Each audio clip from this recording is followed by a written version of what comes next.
नमस्कार, मैं रवीश कुमार। क्या सरकार ने ऐसा कोई आंकड़ा दिया है जिससे पता चलता हो कि पिछले एक साल की महामारी में कितने लोगों की नौकरी चली गई है, कितने लोगों की सैलरी कम हो गई है, कितने लोगों की कमाई आधी से भी कम हो गई है?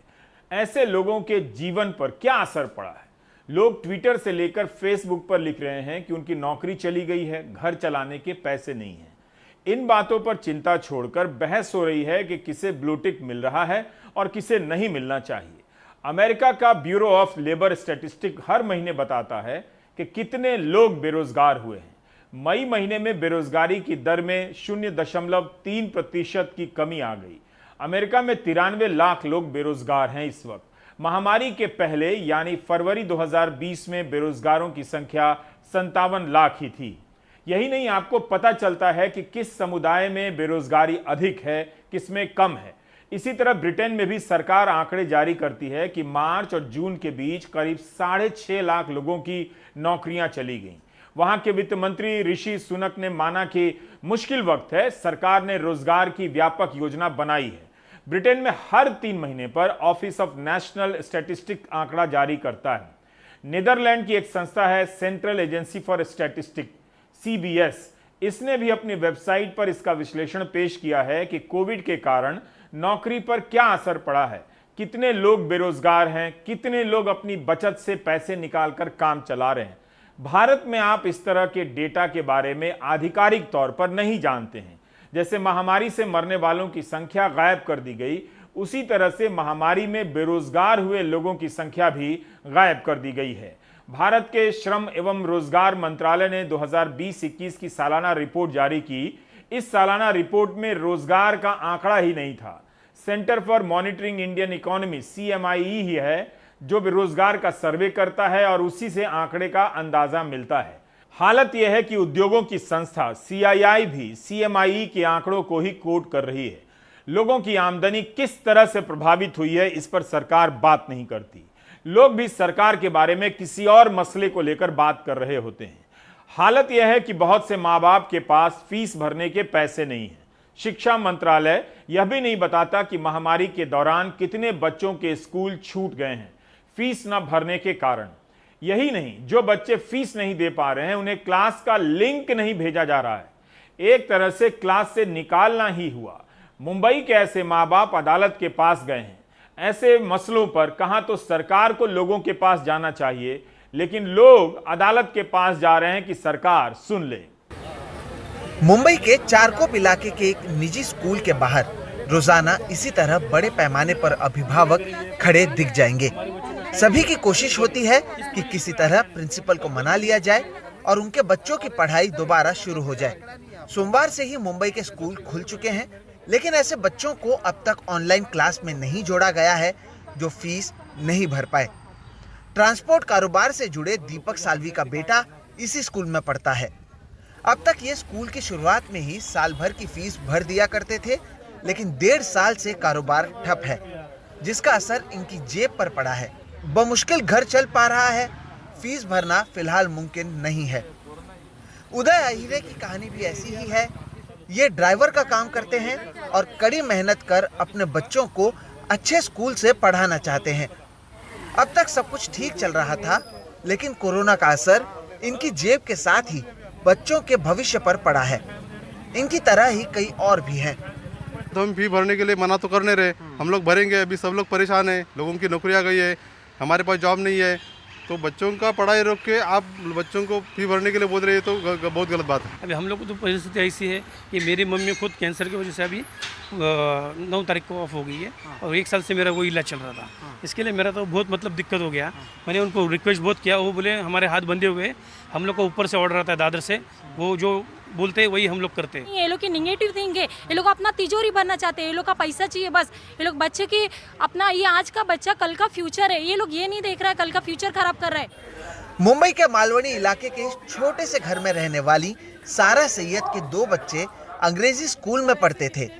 सारा शादियों में जाकर मेहंदी लगाने का काम करती थी, लेकिन 1.5 साल से काम ना के बराबर है। लोगों से राशन मांग कर घर चला रही हैं। जिस स्कूल में इनके बच्चे पढ़ते थे, वहां पिछले साल ये फीस नहीं भर पाई। इन्होंने स्कूल से थोड़ी दिन की मोहलत मांगी, लेकिन हुआ कुछ नहीं। अपनी आर्थिक परिस्थितियों के कारण इन्होंने अपने बच्चों को स्कूल से निकाल दिया। बच्चा अच्छा मार्क्स लेके आते थे मेरे बच्चे, एक तो 87 लाया था, एक 71, अच्छे मार्क्स आते थे दोनों के। दोनों स्कूल टीचर और ट्यूशन टीचर दोनों बोलती थी कि बच्चा पढ़ने में बहुत अच्छा, आपका कोई शिकायत नहीं है। राशन तक दूसरों से हम ले लेके खा रहे, गेहूं पड़े घर में अभी भी, परसों बाजू वाले से राशन कार्ड होता है वो फ्री का गेहूं मंगा के हम लोग ने घर को संभाला है। तो मुंबई के मानखुर्द इलाके में रहने वाली लक्ष्मी कामले अपने घर में इकलौती कमाने वाली हैं। वो सब्जी बेचकर अपना घर चला रही थी। फीस नहीं भर पाई तो इनकी बेटी को कक्षा 6 से कक्षा 7 में नहीं भेजा गया। बेटी अब बिना पढ़ाई के घर पर रहने को मजबूर है। मेरे पास बिल्कुल ही नहीं था तो मैं कहाँ से भरूँ सर। अभी लॉकडाउन में सब अपने अपने प्रॉब्लम बताते हैं, किससे मांगने का। इसके लिए मैं अपना चुपचाप मैं घर पे रुकी मैं क्या बोलो अभी आगे उनको। राज्य के शिक्षा मंत्री वर्षा गायकवाड़ ने ट्वीट कर ये जरूर कहा कि किसी के भी बच्चे की पढ़ाई रोके जाने पर कार्रवाई की जाएगी, लेकिन इसका जमीन पर कोई असर नहीं दिख रहा। साथ ही बड़ी फीस के खिलाफ बॉम्बे हाईकोर्ट में अब एक PIL भी दाखिल की गई है, जिसकी अगली सुनवाई 22 जून को होगी। इस पूरे मामले का सबसे ज्यादा असर उन लोगों पर पड़ा है जो पहले से ही पिछले 1.5 साल से परेशान थे।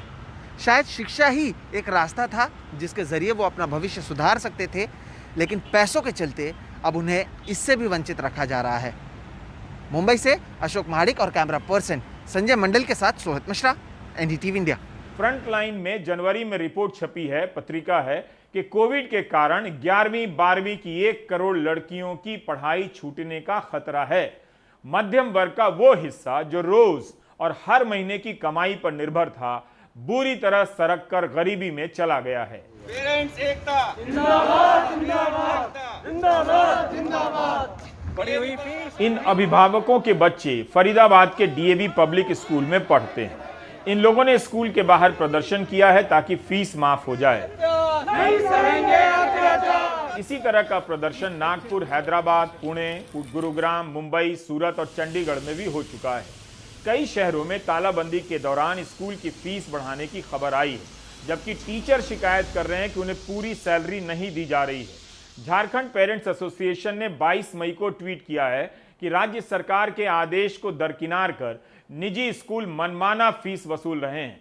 मुख्यमंत्री हेमंत सोरेन संज्ञान लें। 13 जून को नागपुर में संविधान चौक पर पेरेंट्स एसोसिएशन संगठनों ने स्कूलों की बढ़ती फीस के खिलाफ प्रदर्शन किया। उनकी मांग थी कि कम से कम 50% की कमी की जाए। अभिभावकों ने काले कपड़े पहनकर और थाली बजाकर प्रदर्शन किया, ये कहते हुए कि प्रशासन सोया हुआ है।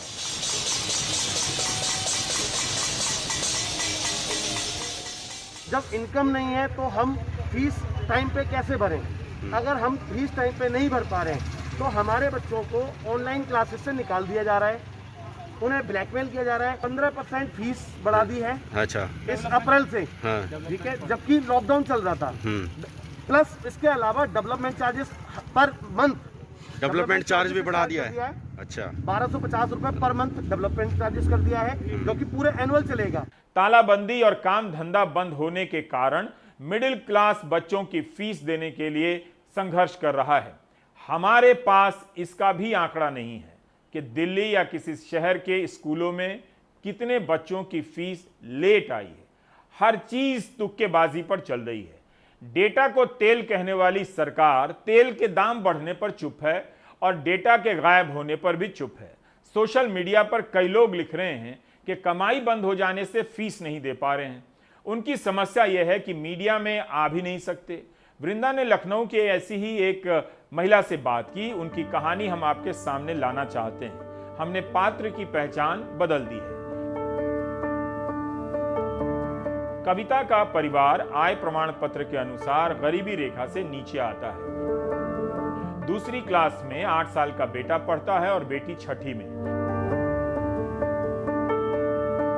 बेटे की फीस 1450 रुपए महीना है। शिक्षा के अधिकार के तहत चयन होने के बाद भी स्कूल पूरी फीस मांगता रहा। बेटी की फीस 1750 रुपए है। आलम यह है कि ऑनलाइन क्लास के लिए इंटरनेट का पैक खत्म हो जाता है, किताबें नहीं है। पिछले साल से कविता किसी तरह बच्चों को पढ़ा पा रही हैं, देर से ही सही धीरे धीरे फीस चुका रही हैं। लेकिन अब मुश्किल हो गया है। पति होटल में काम करते थे, लेकिन वो काम पिछले साल छूट गया।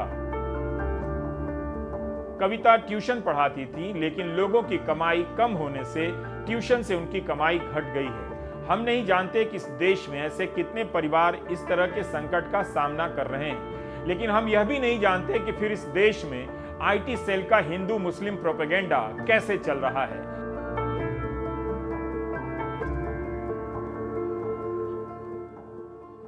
तालाबंदी के समय से आबादी के एक बड़े हिस्से के लिए भरपेट भोजन सपना हो गया है। बेशक सरकार ने 80 करोड़ लोगों को मुफ्त अनाज दिया है, लेकिन वह भी काफी नहीं है। महंगाई के कारण खाने पीने की दूसरी चीजें महंगी हो गई हैं। पिछले साल तालाबंदी के दौरान दिल्ली सरकार ने 70 लाख ऐसे लोगों को राशन दिया था जिनके पास राशन कार्ड नहीं था। इस बार ऐसे 20 लाख लोगों को राशन देने का फैसला हुआ है। दिल्ली रोजी रोटी अधिकार संगठन इस बात को लेकर कोर्ट गया है कि यह संख्या बढ़ाई जाए, लोगों की हालत ज्यादा खराब है। यह तो बात दिल्ली की है, लेकिन दूसरे राज्यों में इस तरह की बात भी नहीं हो रही है। बोरे थैले सब रात भर से कतार में लगे हैं। पिछले दिनों जिन्हें राशन नहीं मिला वो यहाँ अपना थैला छोड़ गए हैं। आर्थिक तबाही के प्रतिनिधि बनकर यहाँ सुस्ता रहे इन झोलों को कुछ भी कहने की जरूरत नहीं है। आप खुद भी पढ़ सकते हैं कि लोगों की आमदनी का क्या हाल हुआ है। जिन्होंने कभी सरकारी राशन की दुकान का रास्ता नहीं देखा वो अपना झोला यहाँ लाइन में छोड़ गए हैं। कंडीशन ऐसे ही है, तभी तो आए नहीं, हमें क्या जरूरत पड़ी थी लेने की। कैसी कंडीशन है, क्या दिक्कत? काम जब दुकान ही बंद होगी, काम नहीं होगा तो कहाँ से करेंगे।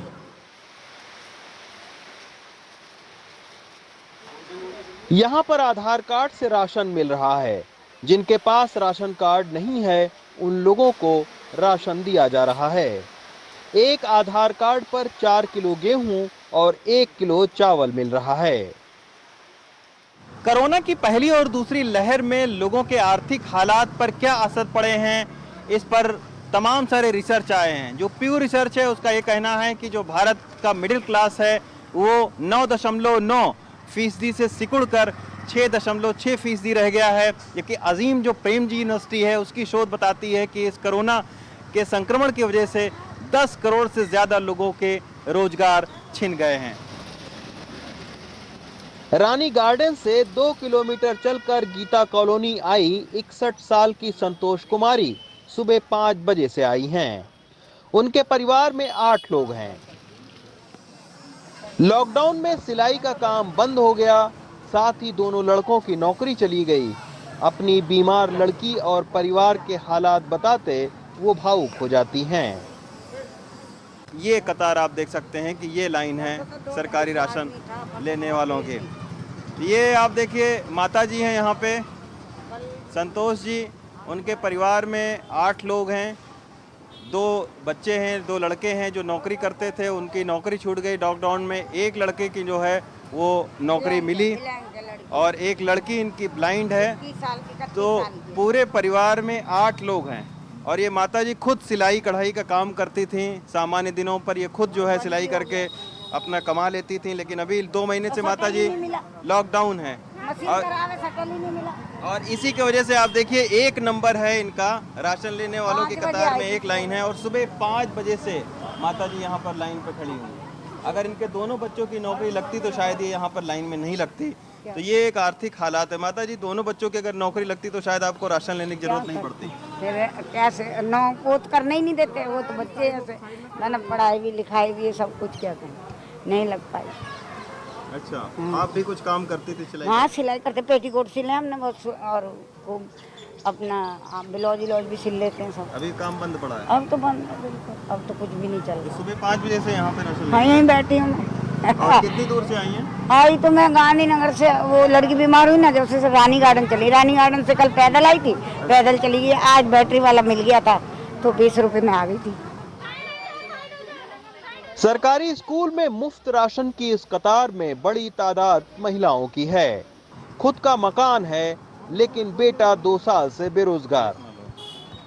लिहाजा 67 साल की बुजुर्ग 10 किलो राशन के लिए 2 दिनों से चक्कर लगा रही हैं। तो माता जी आपको जरूरत है राशन की? मतलब मेरा कोई कमाने वाला नहीं है, आदमी नहीं है। हाँ। तो क्या करूं? आप अकेले हैं? नहीं, बेटा है। तो बेटा क्या काम करता है? कुछ नहीं करता, खाली है, वक्त कमा रहा है। अच्छा। हाँ। इस राशन से माता जी कितना चल जाएगा आपका? देखो समथिंग इज बेटर, जो कुछ मिल जाए। अच्छा। परेशान तो बहुत है भाई। परेशान हैं? हाँ बहुत, आंसू दिखा नहीं सकते जो दिल के है।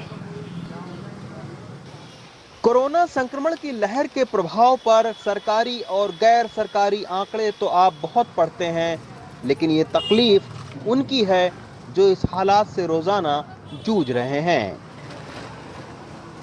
दिल्ली से अशोक महले के साथ रवीश रंजन शुक्ला, एनडीटीवी इंडिया। दिल्ली सरकार ने अपने आर्थिक सर्वे में बताया है कि पिछले साल करीब 70 लाख लोगों को राशन दिया गया जिनके पास कार्ड नहीं थे। इसके अलावा 72 लाख राशन कार्ड धारकों को दिया ही गया। यह संख्या बता रही है कि दिल्ली में तब क्या हालत थी, अब क्या हो सकती है। जहां प्रति व्यक्ति आय देश में गोवा और सिक्किम के बाद सबसे अधिक है, वहीं पर करीब 1.5 करोड़ लोग राशन पर आश्रित हैं। यहां इस बार उतनी ही संख्या को राशन क्यों नहीं देना चाहिए? हमारे देश में जो नेशनल फूड सिक्योरिटी एक्ट है उसके तहत लोगों को राशन कार्ड दिया गया है, लेकिन क्योंकि टारगेटेड पीडीएस है इसलिए सभी को राशन कार्ड नहीं मिला। जिन्हें चाहिए है, जिन्हें राशन की ज़रूरत है, ऐसे बहुत से लोग हैं जिन्हें राशन कार्ड नहीं मिला हुआ है। दिल्ली में केवल 37% लोगों को, 72 लाख लोगों को राशन कार्ड दिया गया है, जबकि लाखों लोग ऐसे हैं जिन्हें राशन की ज़रूरत है। पिछले साल जब लॉकडाउन इंपोज हुआ था तो दिल्ली सरकार ने ई कूपन स्कीम चलाई जिसके तहत ऐसे लोगों को राशन दिया गया जिनके पास राशन कार्ड नहीं है। 70 लाख लोगों को राशन दिया गया था।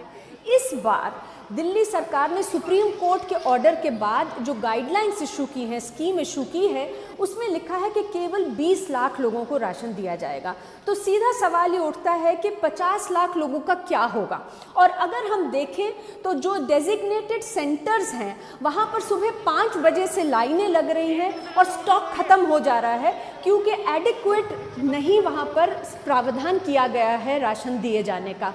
साथ ही में गाइडलाइंस जो दिल्ली सरकार ने निकाली है उसके तहत केवल एक बार 5 किलो राशन दिया जाएगा। अब ऐसी महामारी की स्थिति में जहाँ पे लोगों के पास नौकरी नहीं है, इकोनॉमिक रिसेशन हुआ है, ऐसे में एक बार 5 किलो राशन मिलने से लोग कितने समय तक चला सकते हैं। तो बहुत ज़रूरी है कि सरकार राशन लगातार देती रहे हर महीने जब तक कि महामारी के कारण आर्थिक संकट लोगों पर है।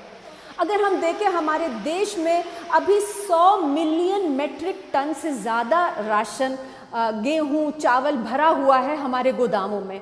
ऐसे में कोई कारण नहीं है कि लोगों को जो कि इतने बुरे संकट से गुजर रहे हैं उन्हें भूख से जूझने के लिए छोड़ दिया जाए। अनफॉर्चुनेटली केंद्रीय सरकार ने भी आत्मनिर्भर स्कीम जो पिछले महामारी के संकट में चलाई थी पिछले साल, वो वापस नहीं चलाई है, जिसके तहत 8 करोड़ लोगों को राशन मिलना था जिनके पास राशन कार्ड नहीं है। तो बहुत ज़रूरी है और ये बात सुप्रीम कोर्ट ने भी कही है कि इमीडिएटली केंद्र सरकारें, राज्य सरकारें माइग्रेंट वर्कर्स को, स्ट्रैंडेड वर्कर्स को और अनऑर्गेनाइज्ड सेक्टर में जो काम कर रहे हैं लोग, उन्हें राशन दें जिससे कि उन्हें भूख से जूझना ना पड़े। दिल्ली में अगर आधार कार्ड के आधार पर राशन दिया जा रहा है, लेकिन समस्या है कि सभी जरूरतमंद को क्यों नहीं, जैसा कि पिछली बार दिया गया था। दूसरे राज्यों में भी इसी आधार पर देना चाहिए। हम इस सच्चाई से अब मुंह नहीं मोड़ सकते कि लोग कम खा रहे हैं। महंगाई के कारण सरकारी राशन में जो अनाज मिल रहा है वो काफी नहीं है। केंद्र ने भी दिवाली तक गरीब कल्याण योजना के तहत मुफ्त राशन देने का ऐलान किया है।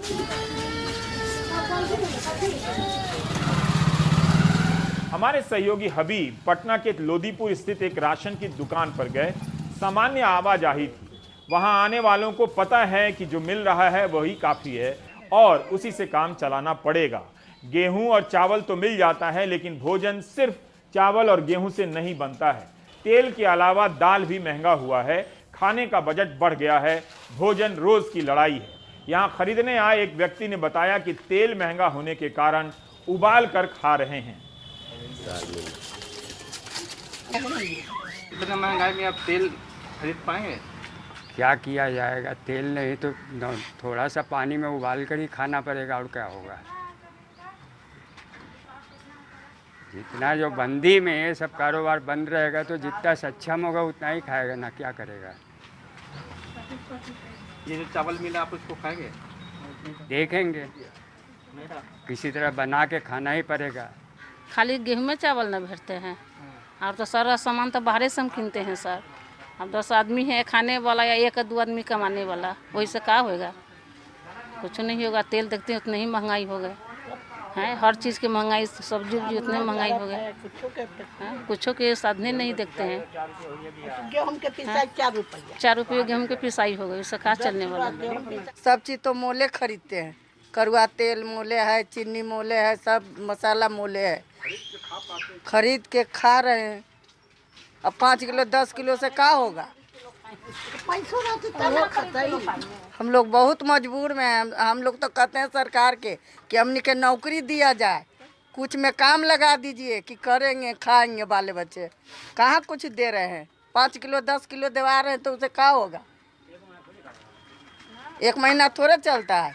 गिनती के 1-2 राज्य हैं जहां सभी को राशन दिया जा रहा है, बाकी जगहों पर कोई आधार कार्ड के कारण छूट गया है तो कोई राशन कार्ड के कारण छूट गया है। भरपेट भोजन दूभर हो गया है।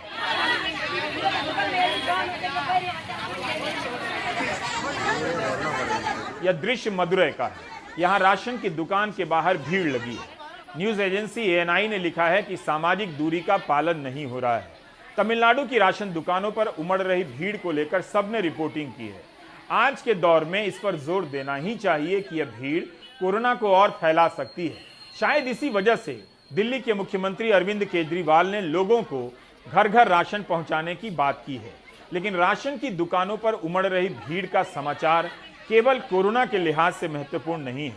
हमें यह भी देखना चाहिए कि भूख से लोगों की हालत खराब है, उनके पास खाने के लिए सरकारी राशन ही एकमात्र जरिया रह गया है। जैसे ही दुकान खुलती है बड़ी संख्या में लोग पहुंच जाते हैं। पॉजिटिव न्यूज यह है कि स्विस बैंक में भारतीयों द्वारा जमा की जाने वाली राशि काफी बढ़ गई है। 2019 के अंत तक 6,625 करोड़ रुपए जमा थे, लेकिन इस साल 3 गुना से अधिक पैसा जमा हो गया है, करीब 20,700 करोड़ रुपए। 13 साल में सबसे अधिक। आप भी कोशिश कीजिए कि स्विस बैंक में खाता खुल जाए। अब चूंकि भारत में ईमानदारी की गंगा बह रही है तो स्विस बैंक में जमा पैसे को काला धन कहना सरासर गलत होगा। इसमें वो राशि शामिल नहीं है जिसके बारे में खुलासा नहीं किया गया है, यानी काले धन की संख्या इससे अलग हो सकती है। अखबारों में इधर उधर कुछ खबरें छप रही हैं कि लोग अपनी फिक्स डिपॉजिट तोड़कर घर चला रहे हैं। दूसरी लहर के 2 महीने पहले इंडिया स्पेंड में रोहित ईनानी की रिपोर्ट है कि लोग अपनी बचत का इस्तेमाल कर रहे हैं, कम खा रहे हैं। रिपोर्ट में बताया गया है कि RBI और आर्थिक सर्वेक्षण के मुताबिक GDP के अनुपात में घरेलू बचत का हिस्सा कम होने लगा है। घरेलू बचत का स्तर 1991 के स्तर पर आ गया है, उससे बस थोड़ा ही अधिक है। इस रिपोर्ट के अनुसार पिछले साल से ही लोग कम खा रहे हैं। जाहिर है इनकी सेहत भी खराब हुई होगी। कमजोरी कई तरह की बीमारियां लाती है।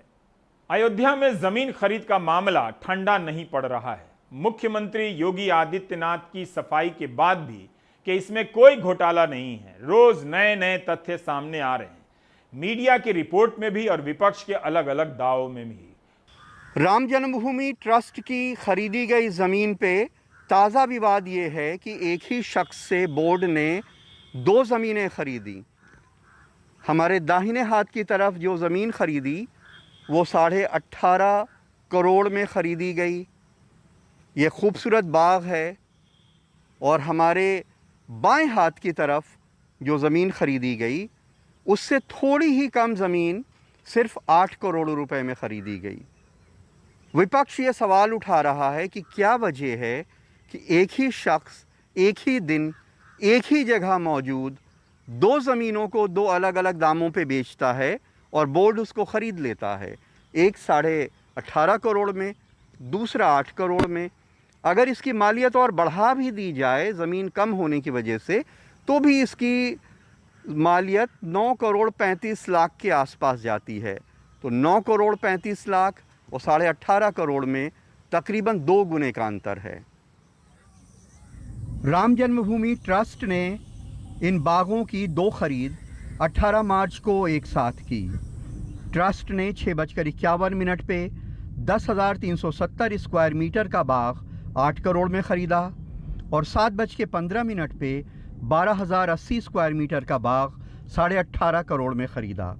पहले बाग के दाम से दूसरे की कीमत करीब 9 करोड़ 32 लाख हुई। इस तरह दूसरा बाग करीब दूने दाम पे ख़रीदा गया, यानी सिर्फ 24 मिनट में ज़मीन की कीमत दूनी हो गई। विपक्ष इन आरोपों के साथ इन खरीदों पे लगातार सवाल उठा रहा है।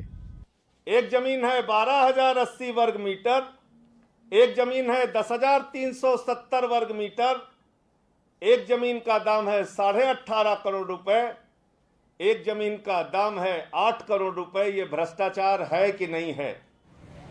अयोध्या में राम मंदिर का विवाद करीब 125 साल बाद हल हुआ है और भगवान राम के भक्त जल्दी उनका मंदिर देखना चाहते हैं। इस विवाद से आम भक्तों से लेके साधु सन्यासियों तक में प्रतिक्रियाएं हुई हैं। इसी तरह से राम जन्मभूमि का मामला जब आया तो जब उसका निष्कर्ष निकलने को कहा तो आपने कई ट्रस्ट को बदल दिया। ऐसे लोगों को बनाया जो भ्रष्टाचारी थे, जिसके लिए आपको खरीदनी पड़ रही है। चंपत राय को कौन जानता था? ये कौन आदमी है, क्या है? राम जन्मभूमि ट्रस्ट के सचिव चंपत राय कहते हैं कि राम मंदिर के आसपास से कुछ मंदिरों और मकानों को हटाना पड़ रहा है। जिन्हें हटाया जा रहा है उनकी पसंद की ज़मीनें उसके एवज में दूसरी जगह दी जा रही हैं। ये ज़मीन भी उसी के लिए खरीदी गई है। तीर्थ क्षेत्र का निर्णय है कि जिनको खरीदा जाएगा ऐसे सब व्यक्तियों को, स्थानों को पुनर्वासित भी किया जाएगा। पुनर्वास करने के लिए भी उन्हीं की सहमति और पसंद की जमीन को हम खरीदेंगे और संबंधित संस्थानों और व्यक्तियों को प्रदान करेंगे। किशोर कुमार साहब का एक गाना है कि देखो ऐ दीवानो ये काम ना करो, राम का नाम बदनाम ना करो। यूं तो इस मुल्क में ज़मीन जायदाद के लातादाद विवाद सदियों से चलते रहे हैं और सदियों तक चलते रहेंगे, लेकिन चूंकि इसमें उस ट्रस्ट का नाम जुड़ा है जो भगवान राम लला का मंदिर बनाने वाला है, इसलिए जब उसका नाम जुड़ता है तो राम के भक्तों को तकलीफ़ तो होती ही है। अयोध्या में विनीत वर्मा, राजेश गुप्ता और प्रमोद श्रीवास्तव के साथ कमाल खान, NDTV इंडिया। सवाल है कि IT सेल जो फैलाएगा उसी पर लोगों को यकीन करना है, तो ऐसे तथ्यों की क्या भूमिका रह जाती है? चारों तरफ और रोज झूठ देखते देखते होता यह है कि देखने वालों को झूठ की आदत पड़ जाती है। जैसे ही कोई नया तथ्य आता है, देखने वालों के विचार तंतुओं में शॉर्ट सर्किट हो जाता है, जिससे उल्टा वो नाराज हो जाता है। जमीन के सौदों को लेकर जो सवाल उठ रहे हैं उससे कहीं ज्यादा प्रभाव इस बात का है कि सवाल उठाने वालों के खिलाफ व्हाट्सएप यूनिवर्सिटी में किस तरह के मीम बन रहे हैं। आपको यकीन ना हो तो रिश्तेदारों और हाउसिंग सोसाइटी के व्हाट्सएप ग्रुप में चेक कर लीजिएगा, साथ में अपना BP भी चेक कर लीजिएगा। ब्रेक ले लेते हैं।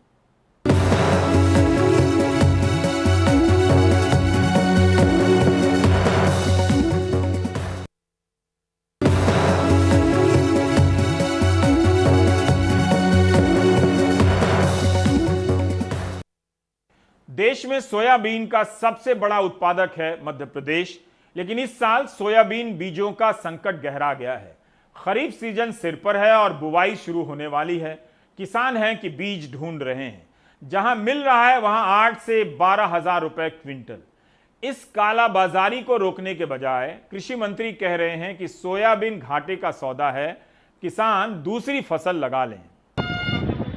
ये तस्वीरें जून के पहले हफ्ते की हैं। शाजापुर में शासकीय बीज केंद्र पर किसानों की भारी भीड़ उमड़ी और सोशल डिस्टेंसिंग की जमकर धज्जियां उड़ती दिखीं। 11 बजे केंद्र खुलता, लेकिन 6 बजे से ही किसान लाइन में लग गए। बोलो जय किसान। एक पर्ची पर 60 किलो सोयाबीन बीज मिला। किसानों की मांग इससे कहीं ज्यादा थी। हमारे साथी सुनील ने बताया कि नाराज किसानों को संभालने के लिए पुलिस ने मोर्चा संभाला।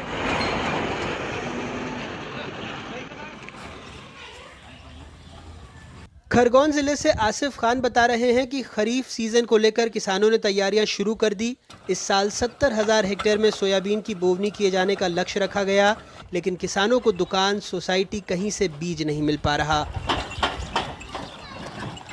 सोयाबीन का बीज हमको नहीं मिल रहा है, 2 महीने से हम परेशान हो रहे हैं। और समिति में भी हम गए थे, बोले हमारे पास अभी नहीं आया सोयाबीन। और बाज़ार गए थे, बाज़ार बोले हमारे पास पक्का बिल नहीं मिलेगा और बीज की कोई गारंटी नहीं मिलेगी। तो सर हम कैसे बीज बोए? पड़ोसी धार से अमीन ने बताया कि कई किसानों ने इस बार सोयाबीन बोया ही नहीं। कालू 3.5 एकड़ में सोयाबीन लगाते थे, इस बार कपास बोया है। कपास बोया है। अच्छा, कपास बोया। पहले क्या बोते थे? पहले सोयाबीन बोते, महंगा होने के कारण हमने सोयाबीन नहीं बोया। अभी बहुत महंगा मिल रहा है, 8,000 रुपये कट्टो मिल रहा है। अच्छा। बेचने जाओ 3500 का भाव मिलता है हमको, क्या भाव करता है?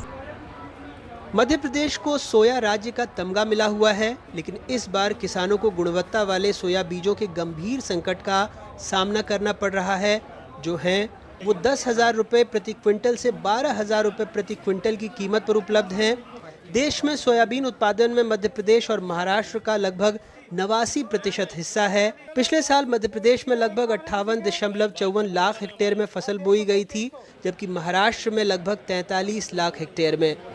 चने का समर्थन और मसूर का ऐसे में बजाय किसानों को संकट से उबारने, कृषि मंत्री बयान दे रहे हैं कि किसान सोयाबीन न उगाएं। सोयाबीन घाटे का धंधा है, 1600 के 1000 करना है, तो हम किसान को ऐसी सलाह क्यों देंगे जिसमें घाटा करे किसान? तो किसान घाटे में होगा, कर्ज में आएगा। और इसलिए किसान को खेती करना चाहिए। हम किसान हम भी कर रहे हैं, लेकिन परिवर्तन करते रहना चाहिए। देखो पहले सोयाबीन नहीं था, पहले कपास होता था। जब हमको दिख रहा है कि हम लागत हमारी 1600 लग रही है, आमदनी 1000 की होगी, तो अपने पैर पे कुल्हाड़ी क्यों मारेंगे? जनता को बहुत नुकसान है। अगर आज ये सही समय पर किसानों को बीज पर्याप्त मात्रा में अगर नहीं मिल पा रहा है, तो फिर वो आने वाले समय में इसकी पैदावारी कम होगी। पैदावारी कम होने के कारण जो तेल जो आज 170 रुपये लीटर में मिल रहा है, यही तेल कल 250 रुपये लीटर में मिलेगा। सवाल तो है, अगर बीज की गुणवत्ता कम हो रही है तो सरकार बेहतर गुणवत्ता वाले बीजों को क्यों विकसित नहीं कर सकती, जबकि उसके पास कई कृषि विश्वविद्यालय और बीज अनुसंधान संस्थान हैं। कृषि विशेषज्ञ मानते हैं कि जेनेटिक प्योरिटी की दलील देकर सोयाबीन में जीएम बीज के एंट्री के लिए जमीन तैयार हो रही है। मुझे तो शंका जा रही है कि जो मध्य प्रदेश सरकार है वो जीएम लॉबी के साथ मिल गई है। जो मध्य प्रदेश सोया स्टेट था, जिसमें सोयाबीन का बीज नॉन जीएम हमारा चल रहा था, उसे डिस्ट्रॉय करके अब जीएम क्रॉप को इंट्रोड्यूस करना चाह रही है। मध्य प्रदेश में बीज की कमी खतरनाक स्तर तक पहुंच गई है और शायद इसलिए सरकार खरीफ सीजन में दूसरे फसलों का रकबा बढ़ाने की बात कह रही है। लेकिन ये लगभग वैसा ही है जैसे कबड्डी के किसी खिलाड़ी को रातों रात फुटबॉल के मैदान में उतार दिया जाए और उनसे नतीजों की उम्मीद की जाए। जानकार ये भी मानते हैं कि इससे तेल की कीमतें बढ़ेंगी और कहीं ना कहीं जीएम बीज लॉबी को न्योता देने की भी बात रहेगी। भोपाल से अनुराग द्वारी, एनडीटीवी इंडिया।